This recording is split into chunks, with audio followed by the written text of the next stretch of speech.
So today I've got the privilege and pleasure to spend some time with a friend and a colleague, Tony de Gouveia, who has been a practicing clinical psychologist for more than 40 years. And one of Tony's areas of expertise is resilience. Tony, welcome. Thank you, Hekkie. Good to be with you. So, Tony, just a couple of questions around the topic of resilience. First of all, I want to ask you, why is mastering resilience now more important than ever? Yeah, Hekkie, the world we live in at the moment, the term you sometimes use, VUCA, volatile, uncertain, there are many challenges at the moment. We are living through what we could call a global crisis, similar to 2008 when the markets crashed. And for those of us out there, people at the moment are trying to survive. And in trying to survive in this volatile, uncertain world, we need certain characteristics. And resilience, since COVID, has become a number one skill that we all need to develop. And, within that context, if we're going to define resilience as the ability to bounce back, it's not how high or how fast you climb, it's how well you bounce. And there are certain things that we can do that can boost our ability to become more resilient. Like what, Tony? All right. Well, one of the, I do a lot of groups around resilience. As you said, it's one of my special interests. I talk about the 3 C's. So the 3 C's have been linked to what we call hardiness, psychological hardiness, which is a cousin of resilience. They're essentially all in the same basket. But basically, what they found was that what distinguishes people who break down from stress and those who don't were 3 basic characteristics. The first one was control, a sense of control.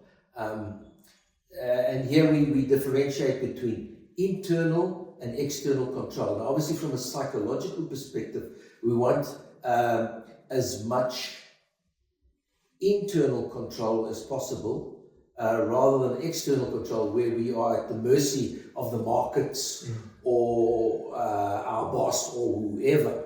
So we want to try and get as much internal control as possible. And so I often find myself counseling my clients, the serenity prayer. God grant me the grace to change the things I can, internal control, accept the things I can't, other people, the environment, and the wisdom to know the difference. So that's essentially the first C. The second C, which is equally important, is commitment. And this is particularly a value that, as you mentioned, in my 40-year walk, commitment is exceptionally important for me. What are you committed to? What is your why? As Simon Sinek would say. What is your why? Why do you get up in the morning? Why do you go and do what you want to do? If you don't have an answer to that why, then you're going to be in trouble. Because we need to be very clear about our purpose. And that in itself is a lifelong journey to find out what exactly our why and our purpose is. So, that's something that we can get help from through courses like those that you offer, through just interacting with our mentors and our support group.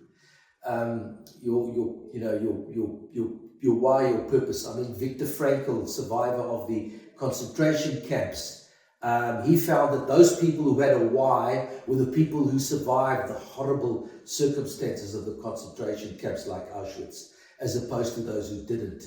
And he built his whole therapy around that. It's called logotherapy, was the whole idea that unless you have some sense of meaning, then you are going to be alienated and suffer alienation in the world that we live in. And then the last one is a sense of challenge. We all need to have something on our bucket list. Okay? I mean, you're a man for bucket list, I'm quite sure. So, what is on your bucket list? What is it that you want to do before you leave this planet and this realm of ours? What is it that you want to achieve? And we all have, different items, on our bucket list. Early in my life, it was the Conference Marathon. And as you go along, you develop different things that you want to do, which also fill your life with meaning. So if to summarize in the 3 C's, sense of control as far as possible, a sense of commitment, and a sense of challenge. Thanks for that. Maybe just in conclusion, I want to ask you something else. And I know you and I are both optimists, and that's the way we approach life. But what would happen if we do not focus on those things to make us more resilient? Yeah, unfortunately, I see what happens in my professional daily life. I see people where they have not been able, unfortunately, to develop these skills, and what happens then is people become, depressed, anxious. They suffer different forms of psychopathology, some of which will then drive them to come and see professionals like myself.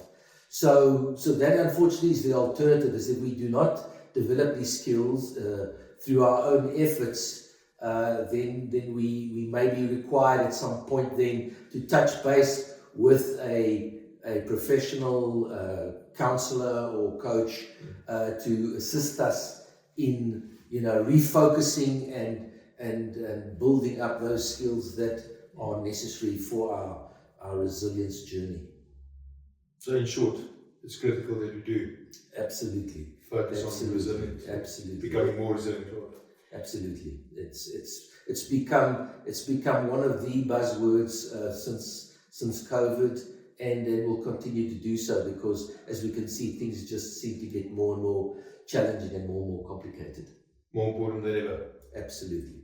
Tony, thanks for checking in again. Appreciate your time. No, thank you. And sharing with us your expertise and your experience. We really appreciate it. No, thank you, sir. Thank you. Right. Cheers, mate.